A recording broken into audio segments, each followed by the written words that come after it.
మన ప్రభు అయిన యేసుక్రీస్తు శక్తిగల నామం పేరట మీ అందరికి కూడా వందనములు శుభములు తెలియజేస్తూ ఉన్నాను. చాలా సందర్భాలలో సమయాలలో మనకు ఒక పెద్ద సందేహం అనుమానం వస్తూ ఉంటుంది.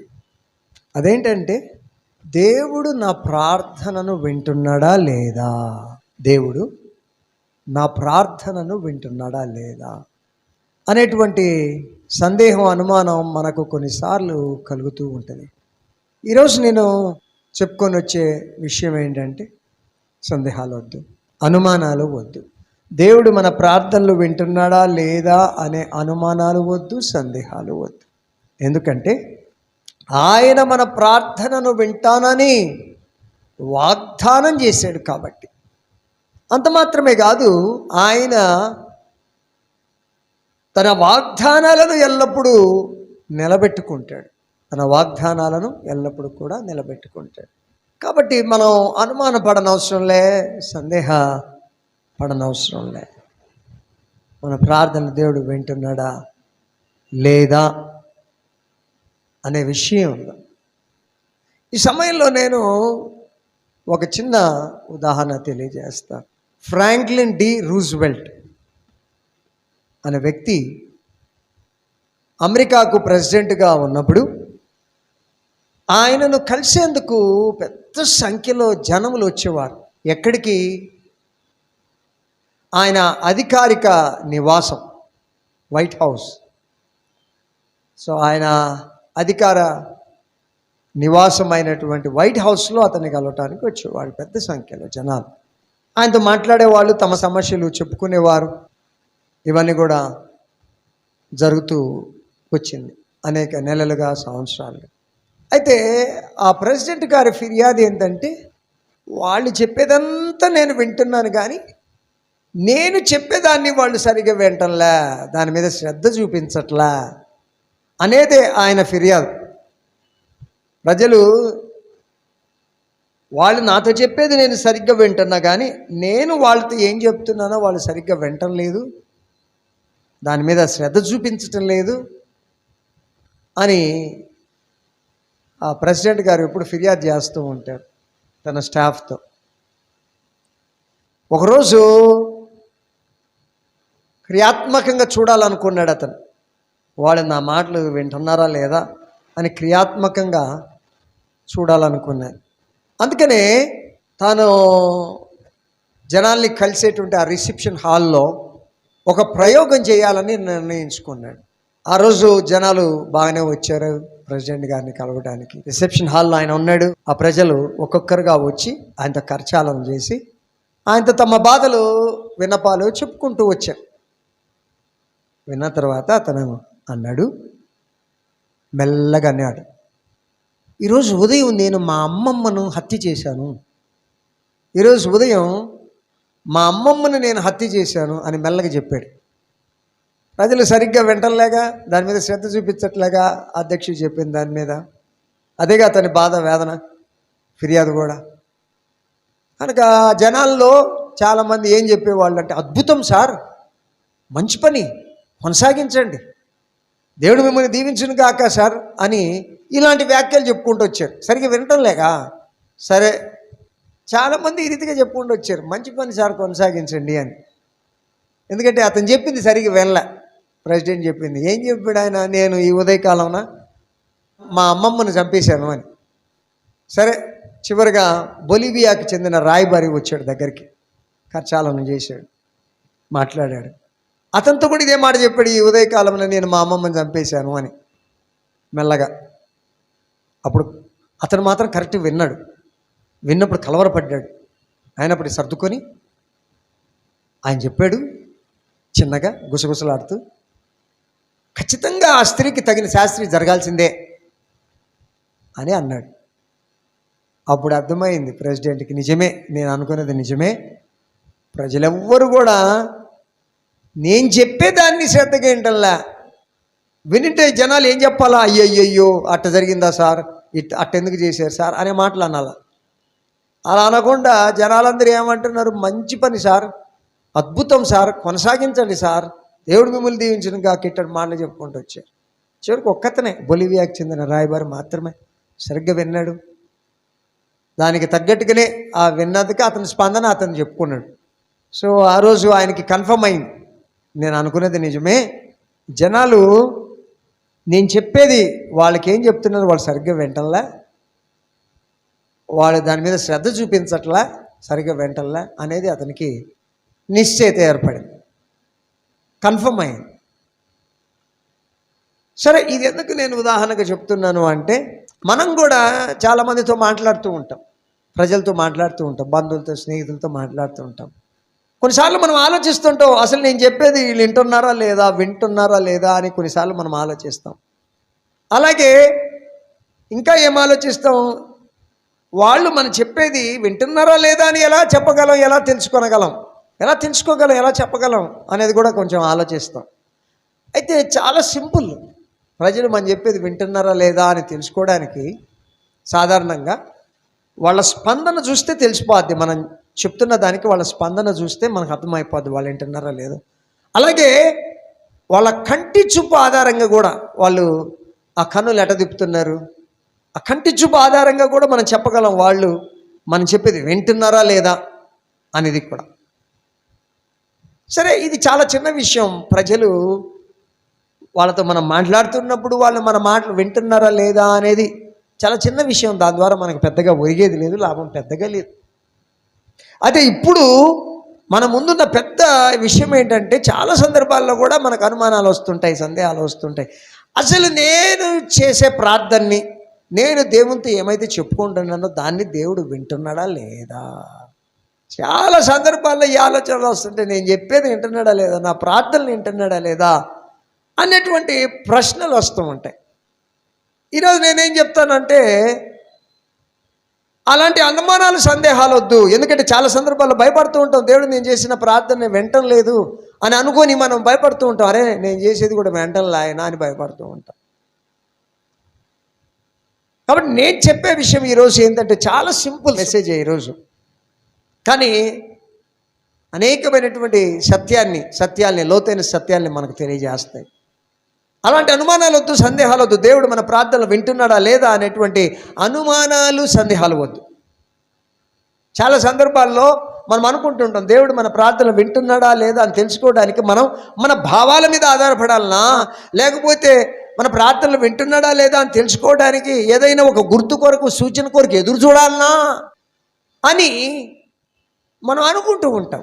ఎట్లా తెలుసుకోగలం దేవుడు నా ప్రార్థన వింటున్నాడా లేదా? అది వివరించడానికి నేను ఇంకొక ఉదాహరణ తెలియజేస్తా. ఈసారి బైబిల్ ఉదాహరణ తెలియజేస్తా. ఇర్మియా భక్తుడు ముందే చెప్పేశాడు యూదా జనాంగానికి. ఇప్పుడు ఏమని చెప్పాడు? మీ అవిధేయత వలన, మీ దుర్మార్గత వలన, మీ విగ్రహారాధన వలన, ధర్మశాస్త్రాన్ని సరిగా పాటించనందువలన దేవుడు మిమ్మల్ని చెరలోకి తీసుకొని పోతున్నాడు. బబులోను దేశం వాళ్ళు వస్తారు, మిమ్మల్ని కొల్లగొడతారు, మీ మీద దాడి చేసి మీలో చాలామందిని చంపేస్తారు, చాలామందిని చెరలోనికి తీసుకొని పోతారు. దూరదేశం బబులోను దేశం, ఆ దేశంలోనికి చెరలోకి మిమ్మల్ని తీసుకొని పోతారు. అయితే 70 సంవత్సరాలు గడిచిన తర్వాత దేవుడు మీకు విడుదల కలగజేస్తాడు బబులోను నుండి. అక్కడి నుంచి తిరిగి మిమ్మల్ని యెరూషలేముకి తీసుకొని వస్తాడు, ఏదో ప్రాంతానికి తీసుకొని వస్తాడు. తీసుకొని వచ్చి మీ భవిష్యత్తును భద్రం చేస్తాడు అని ఇర్మియా భక్తుని ద్వారా జరగబోయేది చెప్పాడు. 70 సంవత్సరాల తర్వాత జరగబోయేది, ఇప్పుడు కొంతకాలంలో జరగబోయేది చెప్తాడు. ఎందుకంటే ఇర్మియా భక్తుడు ఉండంగానే బబులోను దేశం వాళ్ళు దాడి చేశారు. ఇప్పుడు ఇమ్మీడియట్గా ఏం జరగబోతుందో దాని గురించి చెప్పాడు. 70 సంవత్సరాల తర్వాత, ఖచ్చితమైనటువంటి సంవత్సరాలు, 70 సంవత్సరాలే మీరు బబులోను చెరలో ఉంటారు. తర్వాత దేవుడు మిమ్మల్ని విడుదల చేస్తాడు, తిరిగి యెరూషలేముకి తీసుకొని వస్తాడు, మీ భవిష్యత్తును భద్రం చేస్తాడు అనే వాగ్దానం కూడా చేశాడు దేవుడు ఇర్మియా భక్తుని ద్వారా. ఒకసారి మీ బైబిల్ తెరుద్దాం, కొన్ని వచనాలు మనం చదువుకుందాం. ఇర్మియా గ్రంథం 29వ అధ్యాయం 10-11 వచనాలు.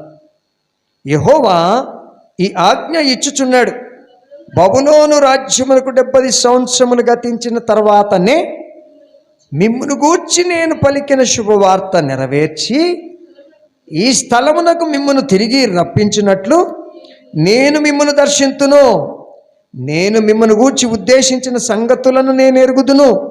రాబో కాలమందు మీకు నిరీక్షణ కలుగునట్లుగా అవి సమాధానకరమైన ఉద్దేశంలే కానీ హానికరమైనవి కావు. ఇదే యెహోవా వాక్కు. స్పష్టమైన వాగ్దానం చేసేసాడు ఆయన. అంత మాత్రమే కాదు, ఇంకొక మాట కూడా చెప్పాడు, ఇంకొక వాగ్దానం కూడా చేశాడు. ఏంటది?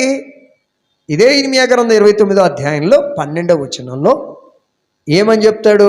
మీరు నాకు మొరపెట్టుదురేని, మీరు నాకు ప్రార్థన చేయుచు ఒత్తురేని, నేను మీ మనవి ఆలకింతును. ఒక వాగ్దానం ఉంది ఇక్కడ, ఒక వాగ్దానం ఉంది. మీరు ప్రార్థన చేస్తే నేను వింటాను అనే వాగ్దానం. ఈ వాగ్దానాన్ని బట్టి వాళ్ళందరికీ, యూదా జనాంగం అందరికీ తెలుసు. వాళ్ళకి డౌట్లు లేవు, అనుమానాలు లేవు. మనలాగా దేవుడు నా ప్రార్థన వింటున్నాడా లేదా అనే డౌట్ వాళ్ళకి లేదు, సందేహాలు లేవు. ఎందుకంటే దేవుడు వాగ్దానం చేశాడు. మీరు ప్రార్థన చేస్తే నేను వింటాను అనే వాగ్దానం చేశాడు. అలాంటి వాగ్దానం చేశాడు కాబట్టి ఆయన వాగ్దానాన్ని నెరవేరుస్తాడు. కాబట్టి యూదా జనాంగానికి ఎలాంటి అనుమానాలు లేవు, సందేహాలు లేవు. వాళ్ళకి బాగా తెలుసు, మేము ప్రార్థన చేస్తే దేవుడు వింటాడు, లేదా మేము ప్రార్థన చేస్తున్నప్పుడు ఆయన వింటున్నాడు. ఎందుకంటే ఆయన వాగ్దానం చేశాడు కాబట్టి వాళ్ళందరికీ తెలుసు, అనుమానాలు లేవు, సందేహాలు లేవు. సరే, వాళ్ళకు వాగ్దానం చేశాడు. మరి క్రొత్త నిబంధన విశ్వాసులకి ఏ వాగ్దానం చేశాడు? ఇలాంటి వాగ్దానం ఏమైనా ఉన్నదా అంటే ఉన్నది. ఇదే మనకు కూడా వర్తిస్తుంది, ఇలాంటి వాగ్దానమే. తీద్దామా? 1 యోహాను 5వ అధ్యాయము 14వ వచనం. ఆయనను బట్టి మనకు కలిగిన ధైర్యమేదనగా, ఆయన చిత్తానుసారముగా మనం ఏది అడిగిననో ఆయన మన మనవి ఆలకించునన్నదియే. ఆయన చిత్తానుసారంగా అంటే వాక్యానుసారంగా మనం ఏమి అడిగినా ఆయన మన మనవి ఆలకిస్తాడు. ఇశ్రాయేలుకే వాగ్దానం చేశాడు, మీరు ప్రార్థన చేసి నా దగ్గరకు ఒత్తురేమి, నేను మీ ప్రార్థన వింటాను, మీ మనవి వింటాను అన్నాడు. ఆ వాగ్దానాన్ని బేస్ చేసుకొని వాళ్ళు నమ్ముతున్నారు. ఏమని నమ్ముతున్నారు? మేము ప్రార్థన చేస్తే దేవుడు వింటున్నాడు అనే దానిని వాళ్ళు నమ్ముతున్నారు. వాళ్ళకి సందేహాలు లేవు, అనుమానాలు లేవు, దేవుడు మా ప్రార్థన వింటున్నాడా లేదా అనేది. కాబట్టి మనం కూడా ఎలాంటి సందేహాలు పెట్టుకోని అవసరం లే, అనుమానాలు పెట్టుకోని అవసరం లే. దేవుడు మన ప్రార్థన వింటున్నాడా లేదా అనే అనుమానాలు మనకు వద్దు, అవసరం లేదు. దేవుడు మన ప్రార్థనలు వింటున్నాడు. ఎందుకు వింటున్నాడు అంటే ఆయన వాగ్దానం చేశాడు కాబట్టి. ఎక్కడ వాగ్దానం చేశాడు? అనేక వాగ్దానాలు ఉన్నప్పటికీ ఇది ఒక ప్రత్యేకమైనటువంటి వాగ్దానం. 1 యోహానులో, యోహాను రాసిన మొదటి పత్రికలో 5వ అధ్యాయం 14వ వచనంలో, వాక్యానుసారంగా, చిత్తానుసారంగా, దేవుని చిత్తానుసారంగా మీరు ఏది అడిగినా నేను ఇస్తాను, మీ మనవి ఆలకిస్తాను. ఇది ఒక వాగ్దానం. కాబట్టి ఇప్పుడు మనం దేవుడు మన ప్రార్థనలు వింటున్నాడా లేదా అని తెలుసుకోవడానికి మన భావాల మీద ఆధారపడనవసరం లే. అలాగే వింటున్నాడా లేదా అని తెలుసుకోవడానికి మనం ఒక గుర్తు కొరకు లేదా ఏదైనా సూచన కొరకు ఎదురు చూడాల్సిన అవసరం లే. ఎందుకంటే ఆయన మన ప్రార్థనలు వింటానని వాగ్దానం చేశాడు కాబట్టి ఆయన వింటాడు. అనుమానాలు అవసరం లే, సందేహాలు అవసరం లే. అంత మాత్రమే కాదు, ఆయన ఎప్పుడు కూడా, ఎల్లప్పుడూ కూడా తన వాగ్దానాలను నెరవేర్చేవాడు. దయచేసి ఈ విషయాన్ని గమనించండి. ఆయన ఎల్లప్పుడూ కూడా ఆయన ఏం చెప్తాడో దానిని నిలబెట్టుకునేవాడు. తన వాగ్దానాల్ని ఎల్లప్పుడూ ఆయన నిలబెట్టుకుంటాడు. ఆయన వాగ్దానం చేస్తాడు, చేసిన వాగ్దానాలని ఎల్లప్పుడూ నిలబెట్టుకుంటాడు. కాబట్టి ప్రార్థన వింటానని వాగ్దానం చేశాడు, ఆ వాగ్దానం నిలబెట్టుకుంటాడు. కాబట్టి మనం ప్రార్థించినప్పుడు ఆయన మనం ప్రార్థనలు వింటున్నాడు అనే సత్యాన్ని మనం గ్రహించాలా. అనుమానాలు, సందేహాలు వద్దు. ఒక చిన్న వచనం మనం చదువుకొని ముగిద్దాం. 2వ కొరింథీ 1వ అధ్యాయం 20వ వచనం. దేవుని వాగ్దానము ఎన్ని అయినను అన్నీ క్రీస్తునందు అవునన్నట్టుగానే ఉన్నవి కనుక,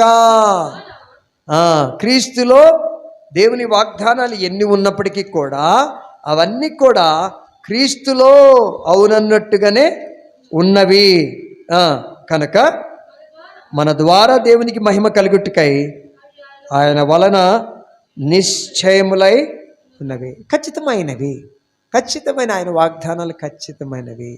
ఆయన వాగ్దానాలు ఎల్లప్పుడూ నిలబెట్టుకుంటాడు. ఆయన వాగ్దానాలు ఎల్లప్పుడూ నిలబెట్టుకుంటాడు. కాబట్టి దయచేసి గమనించండి, నేను ఈ చిన్న సందేశంలో దేవుడు మన ప్రార్థనలు వింటున్నాడా లేదా అనే అనుమానాలు వద్దు, సందేహాలు వద్దు. ఎందుకంటే ఆయన మన ప్రార్థనలు వింటానని వాగ్దానం చేశాడు. అంత మాత్రమే కాదు, ఆయన తన వాగ్దానాలను ఎల్లప్పుడూ కూడా నిలబెట్టుకునే దేవుడు. కనుక మనం సందేహించనవసరంలే, అనుమాన పడనవసరంలే. ఇప్పుడు నువ్వు ప్రార్థన చేస్తే ఆయన వింటాడు. ఈరోజు పొద్దున ప్రార్థన చేసి ఉంటే దాన్ని వింటాడు. రేపు ప్రార్థన చేసినా ఆయన వింటాడు. అయితే గుర్తుపెట్టుకోండి, దేవుని చిత్తానుసారంగా ప్రార్థించాలి. అంటే ఆయన వాక్యానుసారంగా ప్రార్థించాలి. ఆయన వాక్యానుసారం చాలా సింపుల్గా టెస్ట్ చేసుకోవచ్చు. ఏమని అంటే, ఇప్పుడు ఒకటి అడుగుతాం మనము, అది బైబిల్ ఒప్పుకుంటుందా లేదా, సింపుల్గా అది బైబిల్ ఒప్పుకుంటుందా లేదా, దేవుని వాక్యం ఒప్పుకుంటుందా లేదా అని మీరు ఒక టెస్ట్ చేయండి. అయిపోయి మీకు తెలిసిపోవాలి. ప్రభా నేను సినిమాకి పోతున్నా, టికెట్లు దొరికేటట్టు చూడు అని ప్రార్థన చేస్తాం. అది చెక్ చేసుకోండి, బైబిల్తో చెక్ చేసుకోండి, వాక్యంతో చెక్ చేసుకోండి. వాక్యం ముందు అది నిలబడదు, అది సరి అయినది కాదు కనుక దేవుడు కొట్టేస్తాడు. ఆ ప్రార్థనలకు జవాబులు రావు, అటువంటి ప్రార్థనలు విండు. అలా ప్రతి ఒక్క అంశాన్ని, మీరు ప్రార్థన చేస్తున్న ప్రతి అంశాన్ని కూడా వాక్యంతో చెక్ చేసుకోవాలి. వాక్యం దేవుని చిత్తాన్ని తెలియజేస్తుంది, దేవుని మనసును తెలియజేస్తుంది. ఇప్పుడు నేను ఇది అడుగుతున్నా, ఇప్పుడు నాకు ఇంత అప్పు ఉంది దేవా, మరి 3 లక్షలు అప్పు ఉంది, మరి తీర్చుతావా? తీర్చు దేవా. అది వాక్యానుసారమైంది. ఎందుకంటే మన అవసరాలు తీర్చేవాడు, మన అక్కర్లు తీర్చేవాడు, సమృద్ధిలోనికి నడిపించేవాడు. ఆయన మనకు అవసరమైంది ఇచ్చేవాడు. కాబట్టి అప్పులు తీర్చబడాలా, ప్రార్థన చేస్తున్నా, వాక్యం ఒప్పుకుంటుంది, అది దేవుని చిత్తానుసారమైంది కనుక దేవుడు మన ప్రార్థనలు వింటాడు. రోగాలు వస్తాయి, జబ్బులు వస్తాయి, అనారోగ్య సమస్యలు వస్తాయి, స్వస్థత నీ దేవా అని ప్రార్థన చేస్తాం, అది వాక్యానుసారమైంది, అది దేవుని చిత్తానుసారమైంది. కాబట్టి వాక్యం దానికి ఎస్ అంటుంది. కాబట్టి అది మన ప్రార్థన దేవుడు వింటున్నాడు, ఈ ప్రార్థన దేవుడు వింటున్నాడు మనకు తెలియజేస్తుంది. కాబట్టి ప్రతిదీ కూడా మీరు ఏమైతే ప్రార్థన చేస్తున్నారో బైబిల్ టిక్కు పెడుతుందా లేదా, దానికి వాక్యం టిక్కు పెడుతుందా లేదా అనేది మీరు చెక్ చేసుకోండి. వాక్యం టిక్కు పెట్టిందా, దేవుడు కూడా టిక్కు పెడతాడు, ప్రభు కూడా టిక్కు పెడతాడు. గుర్తుపెట్టుకోండి, అలా చెక్ చేసుకోవాలి. కొన్నిసార్లు మనకు అవసరమై ఉండదు. ఇప్పుడు పక్కనోళ్ళు ఒక కారు కొనుక్కున్నారు, ఇంటికి పక్కనోళ్ళు. నిజం చెప్పాలంటే మనకు అవసరం లేదు, కానీ మనం కారు కొరకు అడిగినామనుకోండి, దేవుడు గమనిస్తుంటాడు. అది నిజంగా మనకు అవసరమైతే కారు ఇస్తాడు. నేను దానికి ఏం కాదని, నిజంగా అవసరం ఉంది మనకంటే, అవసరమైతే ఇచ్చేస్తాడు. దాన్ని చెక్ చేస్తాడు. దేవునికి అన్నీ తెలుసు, స్పష్టంగా కనబడుతుంది. కాబట్టి గుర్తుపెట్టుకోండి, మనం అసూయతోనో ఇతరుల పట్ల ద్వేషంతోనో, వాళ్ళకు కొనుక్కున్నారు కాబట్టి నేను కూడా కొనుక్కోవాలా అనే అసూయతో ద్వేషంతో అడిగినప్పుడు బైబిల్ టిక్ వేయదు, దానికి ఎస్ అందు. బైబిల్ ఎస్ అందు అంటే దేవుని చిత్తం కాదు, దేవుని చిత్తం కాదంటే దేవుడు టిక్ వేయడు, దానికి వెండు. అర్థమవుతుందా? దేవుడు ఏ ప్రార్థనలు వింటాడో ఏ ప్రార్థనలు విండో అని మామూలుగా గుర్తుపెట్టుకోండి. దేవుడు మన ప్రార్థనలన్నీ వింటాడు, ఎందుకంటే వాగ్దానం చేశాడు కాబట్టి.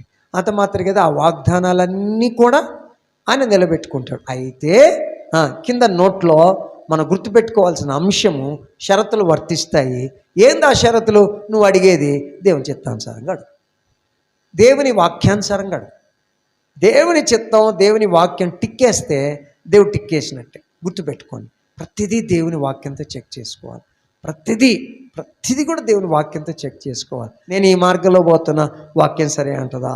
ఎవరో వచ్చారు, ఇప్పుడు నేను అబద్ధం చెప్తాను, వాక్యం సరే అంటదా? అందం. వాక్యం సరే అంద అంటే నువ్వు చేసే తప్పు. అర్థమవుతుందా?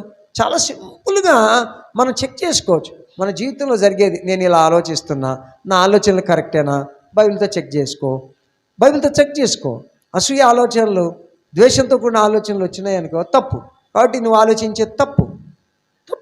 సో ఈ రీతిగా నీ చూపైనా కానీ, చూపులు కానీ, తలంపులు, ఆలోచనలు, ఊహలు కానీ, మాటలు కానీ, చేష్టలు కానీ, ప్రవర్తన కానీ, నడవడిక కానీ, ఏ మార్గంలో పోతున్నావో, నేను ఈ మార్గంలో పోతున్నా, బైబిల్ ఓకే అంటదా, సరే అంటదా? చెక్ చేసుకోండి. చెక్ చేసుకుంటే వాక్యం నో అనిందంటే అది దేవుడు కూడా నో అంటున్నట్టు లెక్క. దేవుని చిత్తానుసారమైంది కాదు నీ జీవితం అనేది స్పష్టంగా తెలిసిపోద్ది. ఇప్పుడు ప్రతి దానికి కూడా మనకు రెఫరెన్స్ దేవుని యొక్క వాక్యమే. అందుకని బాగా చదవాలి, బాగా చదవాలి, ప్రతిదినం చదవాలి, టైం ఉన్నప్పుడల్లా చదవాలి. టైం ఉన్నప్పుడు అంటే రోజుల్లో కాదు, నేనేది ఒక రోజులో ఎన్నిసార్లు టైం దొరికితే అన్నిసార్లు బైబిల్ పట్టుకొని కూర్చోవాలి. సరైన దిశలో మార్గంలో మనల్ని నడిపిస్తుంది. అన్ని విషయాలు మన జీవితంలో జరుగుతున్న విషయాలన్నీ కూడా, మనం అడుగుతున్న విషయాలు కానీ, మనం నడుస్తున్న విషయాలు కానీ, ఏ దిశలో మార్గంలో పోతున్న అన్ని విషయాలు బైబిల్తో చెక్ చేసుకోండి. నా కుమారునికి అడ్మిషన్ దయచేయి, నా కుమార్తెకి అడ్మిషన్ దయచేయి, అది వాక్యానుసారమైంది. మనం తలగా ఉండాలని దేవుడు కోరుకుంటాడు, తోకగా కాదు. కాబట్టి మనం ఆ వాగ్దానం చేతబట్టాలి. నన్ను తలగా ఉంచుదేవా, తోకగా నేను ఉండదలుచుకోలే, తలగా ఉంచు. నువ్వు ఏవైతే అడుగుతావో దానిలో గట్టిగా అడుగు, మొండిగా అడుగు, పట్టుదలతో అడుగు. అది మొండిగా అంటే పట్టుదలతో అడుగు. దేవుడు ఖచ్చితంగా చేస్తాడు, ఎందుకంటే వాగ్దానాలు ఉన్నాయి. మీరు తలగా ఉండాలా. ఇశ్రాయేలుతో ఏం చెప్పాడు దేవుడు? మీరు తలగా ఉండాలి. ఈ రోజుకు కూడా దయచేసి గమనించండి, అది చాలా చిన్న దేశం. హైదరాబాద్లో ఉండే జనాభా కంటే తక్కువ ఉన్నారు ఆ ఇశ్రాయేల్ దేశంలో జనాభా. గుర్తుపెట్టుకోండి, హైదరాబాద్లో ఉండే జనాభా కంటే ఇశ్రాయేల్ దేశంలో ఉండే జనాభా తక్కువ. కానీ ప్రపంచంలో ఎన్ని దేశాలు ఉన్నాయి, ఆ దేశాలలో శక్తివంతమైన దేశాల్లో 6వ స్థానంలో ఉంది. అది 6వ స్థానం. తలగా ఉంది, తలగా ఉంది, తలగానే ఉంది. చాలా సంస్థలు అమెరికా నుంచి వచ్చినాయి, సాఫ్ట్వేర్ సంస్థలు, పెద్ద పెద్ద సంస్థలు అని అనుకుంటూ ఉంటాం. నిజమే, అమెరికా నుంచి ఉండొచ్చు, లేకపోతే వివిధ దేశాల నుండి వచ్చి ఉండొచ్చు. కానీ చాలా సంస్థలకు అధినేతలు వాళ్ళు ఏ దేశాల్లో ఉన్నా వాళ్ళందరూ యూదులే. చాలా విషయాలు కనిపెట్టింది యూదులే. చాలా సంస్థలకు అధినేతలే యూదులు. వాళ్ళు తలగా ఉన్నారు. ఈ రోజు కూడా తలగా ఉన్నారు. ఏమన్నాడు దేవుడు? మీరు తలగా ఉండాలా అన్నారు. చిన్న గుంపుతో అన్నాడు మీరు తలగా ఉండాలా అని. ఇప్పుడు పెద్ద గుంపు అయినా కానీ వాళ్ళు తలగానే ఉన్నారు. అది దేవుని చిత్తం. నువ్వు తలగానే ఉండాలి, అది దేవుని చిత్తం. కాబట్టి ఏ విషయంలోకైనా నేను అభివృద్ధి చెందాలా దేవా, విద్యా విషయాల్లో నేను తలగా ఉండాలా, ఉద్యోగ విషయాల్లో తలగా ఉండాలా, ఆ చేతి పని దీవించడంలో తలగా ఉండాలా. నువ్వు ఏదైనా అడుగు, అభివృద్ధి ఫలాల కొరకు, వర్ధిల్లడం కొరకు, అది దేవుని చిత్తం. ఎందుకంటే నువ్వు తలగా ఉండాలనేది దేవుని చిత్తమైనది. దయచేసి గమనించండి, ఈ ప్రత్యక్షతలు అనేవి ఉంటాయి. మనం పాత నిబంధన ఎందుకు ఎక్కువగా చదువుతాము అంటే ఎందుకు చదవాలి అంటే కూడా ఆడ పాత నిబంధనలో దేవుడు అనేవాడు తండ్రి అయిన దేవుడుగా యెహోవాగా తను తాను ప్రత్యక్షపరచుకున్నాడు. ఆ తర్వాత క్రొత్త నిబంధన కాలంకి వచ్చేసరికి దేవుడు కుమారుడిగా ప్రత్యక్షపరచుకున్నాడు. ఆ తర్వాత పెంతెకోస్తు దినం నుంచి దేవుడు పరిశుద్ధాత్మ దేవునిగా ప్రత్యక్షపరచుకున్నాడు. కనుక మన మధ్యలో తిరుగులాడుతున్న దేవుడు పరిశుద్ధాత్మ దేవుడు. మనలో ఉంటున్నాడు, మన మీద ఉంటున్నాడు, మనతో కూడా ఉంటున్నాడు పరిశుద్ధాత్మ దేవుడు. సో ఈ రీతిగా త్రియేక దేవుడు అని ఎందుకంటామంటే వివిధ కాలాల్లో వివిధ రీతిగా ప్రత్యక్షమయ్యాడు ఆయన. దయచేసి గమనించండి. కాబట్టి పాత నిబంధనలో మనం గమనిస్తే ఇశ్రాయేలీయుల ఎదుట మోషే ధర్మశాస్త్రం కానీ, ఆ తర్వాత ప్రవక్తల పుస్తకాలు, గ్రంథాలు కానీ, కీర్తనలు కానీ, ఇవన్నీ గమనిస్తూ ఉన్నప్పుడు తండ్రి అయిన దేవుని యొక్క ఆలోచన తన బిడ్డల పట్ల ఏ రీతిగా ఉన్నదో దాన్ని గ్రహించగలం. అలాగే వాళ్ళు చూసన్ పీపుల్, ఏర్పరచుకున్న ప్రజలు, దేవుడు వాళ్ళని ఏర్పరచుకున్నాడు ఇశ్రాయేలీయులను. కొత్త నిబంధనలోకి వచ్చేసరికి దేవుడు ప్రభువైన యేసు ద్వారా మనల్ని అందరినీ కూడా ఏర్పాటు చేసుకున్నాడు. కాబట్టి మనం కూడా దేవుని ఇశ్రాయేలు, మనం దేవుని ఇశ్రాయేలు, యేసు ప్రభు ద్వారా ఏర్పరచుకొనబడిన బిడలం, విశ్వాసులం. కాబట్టి గుర్తుపెట్టుకోండి, తండ్రి అయిన దేవుని యొక్క మనస్సు ఇశ్రాయేలు విషయంలో ఏ రీతిగా ఉన్నదో కుమారుడు మనసు కానీ, పరిశుద్ధాత్మని మనసు కానీ విశ్వాసుని ఎడ అదే రీతిగా ఉన్నది. కాబట్టి మనం ఎందుకు పాత నిబంధన చదువుకోవాలి అంటే దేవుని ఆలోచనలు, దేవుని యొక్క కార్యాలు, దేవుని యొక్క హస్తం, దేవుని యొక్క మనసు, దేవుని యొక్క చిత్తం తన ప్రజల పట్ల ఏ రీతిగా ఉందో తెలుసుకోవటానికి మన పాత నిబంధన కూడా చదువుతూ రావాలి. చెప్పాను కదా. అందుకనే ఇవన్నీ మనం తెలుసుకుంటున్నప్పుడు దేవుని మనసు ఇది కదా, తలగా ఉండాలా. కాబట్టి నువ్వేమడిగినా ఆశీర్వాదాల కొరకు, అభివృద్ధి కొరకు, తలగా ఉండటానికి నువ్వేమడిగినా ఆయన నీ ప్రార్థన వింటాడు. కాబట్టి అనుమానాలొద్దు, సందేహాలొద్దు. గుర్తుపెట్టుకోండి ఈ ప్రాముఖ్యమైన విషయాలు. దేవుడు నా ప్రార్థన ఏంటన్నాడా లేదా? అనుమానాలొద్దు, సందేహాలు వింటున్నాడు. ఎలా చెప్పగలం? ఆయన వాగ్దానం చేశాడు. తన చిత్తానుసారంగా ఏం అడిగినా ఇస్తాను అనే వాగ్దానం చేశాడు. అంత మాత్రమే కాదు, తన వాగ్దానాలను ఎల్లప్పుడూ నిలబెట్టుకునే దేవుడు కాబట్టి ఆయన చిత్తానుసారంగా, వాక్యానుసారంగా మనం ఏం అడిగినా మనకు అనుగ్రహిస్తాడు.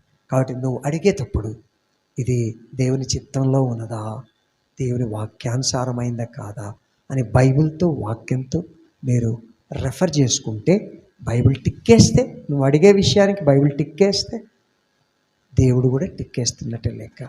అంటే దేవుడు నీ ప్రార్థన వింటున్నాడని లెక్క. వింటున్నాడు అంటే ఖచ్చితంగా ఆయన తన సమయంలో, నిర్ణయ కాలంలో జవాబిస్తాడు.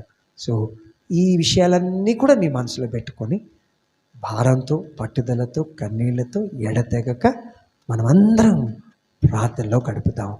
ప్రార్థన చేసుకోం.